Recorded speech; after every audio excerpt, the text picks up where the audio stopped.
It seems to be another normal day in the city until suddenly, a traffic jam causes a commotion among the local drivers. A businessman has suddenly stopped his car in the middle of the street because for an unknown reason, he's gone completely blind. A group of people approach him to help and a man volunteers to drive him home. However, as soon as they get there and the businessman gets off, the thief drives away with the car. The businessman is left lost outside, but the thief returns seconds later pretending to be a different person to help him reach his apartment, offering his company for the afternoon. This time it doesn't work. The businessman has learned his lesson and kicks the thief out once he's safe at home. A few hours later, the businessman's wife arrives, and as soon as she learns about her husband's blindness, she takes him to see a specialist. Since it's an emergency, the doctor allows them to cut in line and go first. Unfortunately, no matter what machine the doctor uses to check the businessman's eyes, he can't find any signs of damage or illness, which means it must be neurological. The businessman will have to go to a hospital and get some tests done there, although the doctor has never heard of something like this before. After the couple leaves, the doctor receives his other patients, which include a child, a woman with sunglasses and a man with an eye patch. Meanwhile, the thief is driving the stolen car around town and trying to avoid the cops until he has no choice but to pull over because he has gone blind as well. He ends up going to the police for help, and when an officer takes him to his old home, his ex-wife refuses to let him in. Later in the evening, Sunglasses Woman goes to a hotel and after asking the bartender for a drink, she joins her client upstairs. Their meeting goes well, but the afterglow is ruined when she suddenly starts freaking out as her vision goes white too. The doctor goes home to have a lovely dinner with his wife, and all goes well until they wake up the next morning and he also finds himself unable to see. They call the hospital to warn them about a possible infection going around, and they're believed because the child is there too, unable to see as well. Soon cases of sudden blindness begin appearing all over the city, and the government begins taking the first steps to stop it. The doctor's office is closed by the authorities, and the doctor himself is taken away to be quarantined. His wife can't stand the idea of being away from him, so she decides to lie and pretend she's blind too in order to be quarantined with him. The couple is taken to a derelict asylum, which is completely empty and not even other doctors will be staying there with them.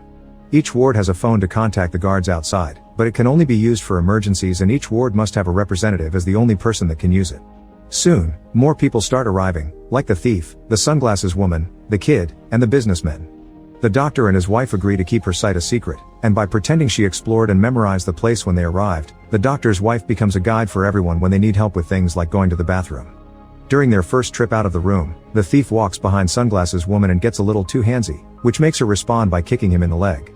Her heel causes a serious wound that the doctor and his wife end up bandaging with a shirt, because there's no first aid kit around. Later, the doctor's wife can't sleep, thinking about a possible infection of the thief's leg and afraid she may wake up blind too. The doctor tries to get frisky with her, but she prefers to take a walk to deal with her worries. The next morning, more people arrive, and the businessman gets to reunite with his wife while the kid laments that his mother hasn't shown up yet. The doctor and his wife try to talk to the guards and ask for help for the thief's leg, but the guards don't cooperate. They just point their weapons at them and make them return to their room under threat.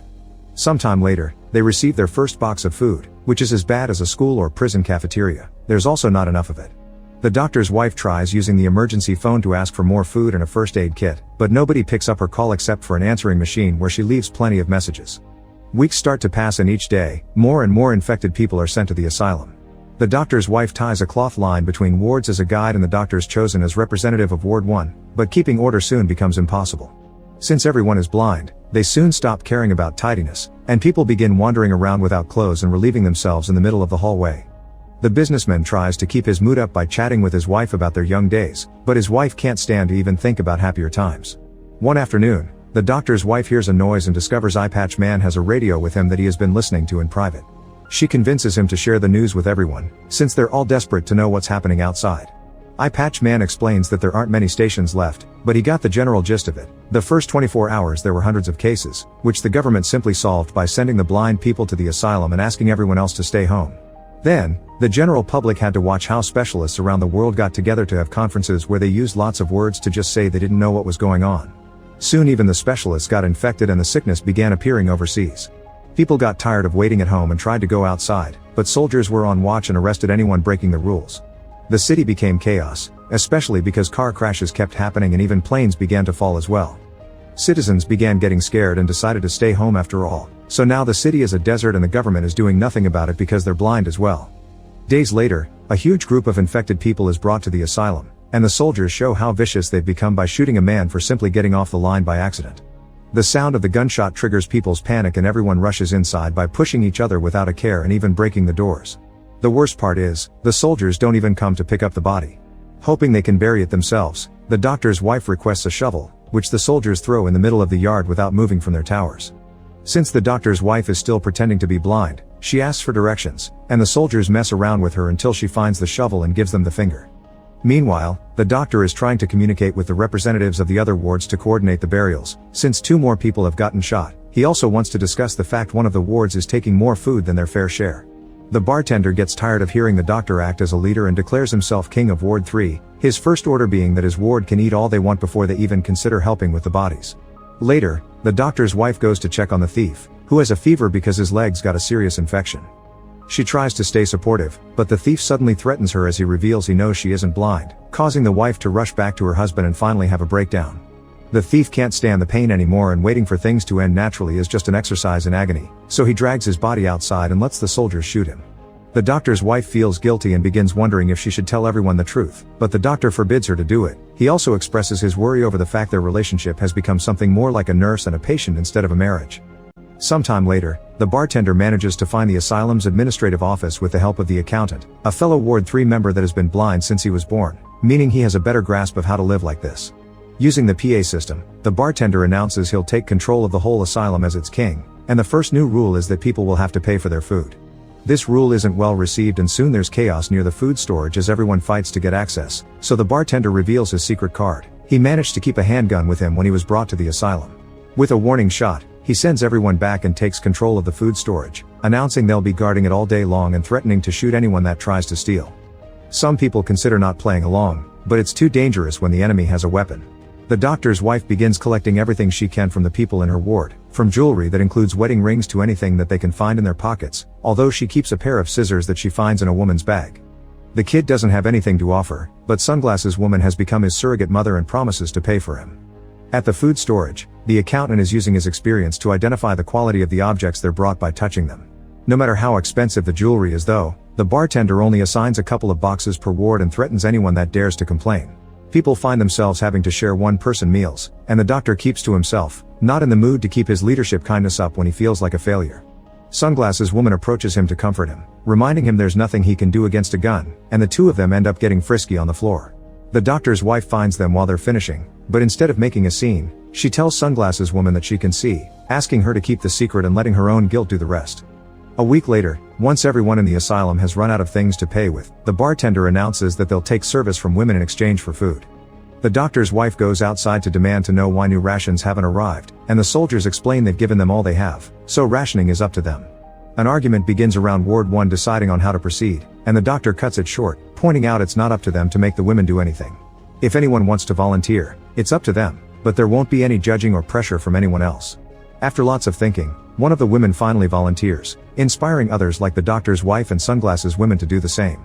Businessman doesn't want his wife to go and tries to forbid it, but the wife reminds him she shouldn't be treated any differently and goes anyway. The accountant comes to pick the women up and takes them to the food storage room, where they have the worst night of their lives. The guys are vicious and violent, and one of them goes so far with the manhandling that he kills one of the women.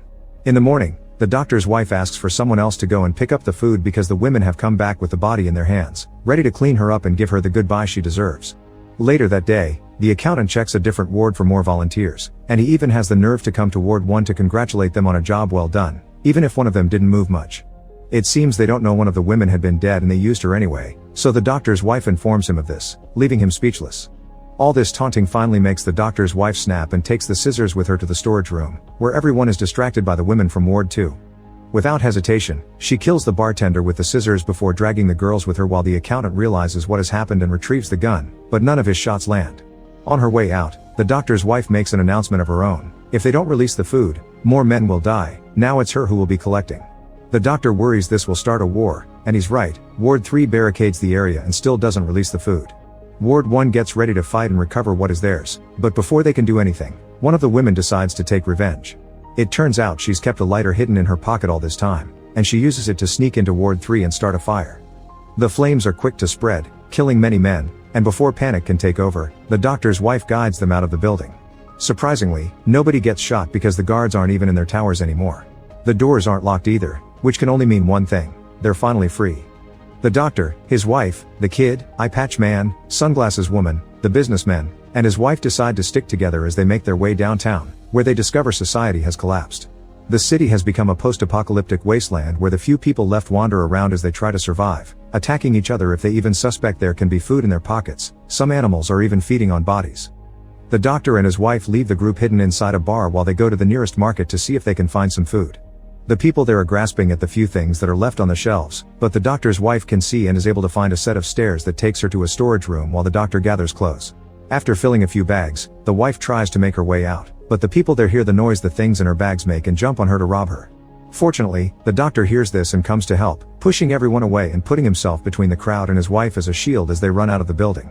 Once they're far enough, the wife takes a moment to get herself together while the doctor goes back to retrieve the clothes he had dropped on their way out, and a cute dog takes the chance to come closer and befriend her. Suddenly, to everyone's surprise, it begins raining, and the wife takes the dog with her inside a church to wait for her husband under a dry roof. The church is incredibly crowded and all the statues have had their eyes covered, yet a priest won't stop promoting the word of God. Outside, people are taking the chance to collect water and wash their bodies since they hadn't had clean water in a long time. The doctor comes back with the clothes and picks up his wife to rejoin the group with the dog following them, becoming their new companion. The group eats some rations inside the bar and decides to stay the night there to rest properly. Then in the morning, they go out again, carefully walking through the city to reach the house of the doctor and his wife, who have offered to share it with everyone. From then on, the group manages to establish a routine. With the guidance of the wife's sight, they clean the apartment and share the doctor's clothes. They only go out when they need to find food, and they collect water and wash whenever it rains. Eye Patch Man wishes to live with them forever because they've become a family, and the businessman's wife finally reconnects with her husband, sharing some memories of their young days as well. The doctor and his wife also get to reconnect, and now that she isn't overwhelmed with stress anymore, she accepts to get frisky with him again. Weeks later, everyone is getting ready for breakfast when the businessman suddenly starts yelling. In the same abrupt way blindness had come to him, it is now gone and he can see again. Everyone starts celebrating as they understand their bodies can fight off the disease and blindness is temporary, which means hope is back on the table for their futures. Make sure to subscribe and turn on notifications so you can watch more videos like this. Thanks for watching.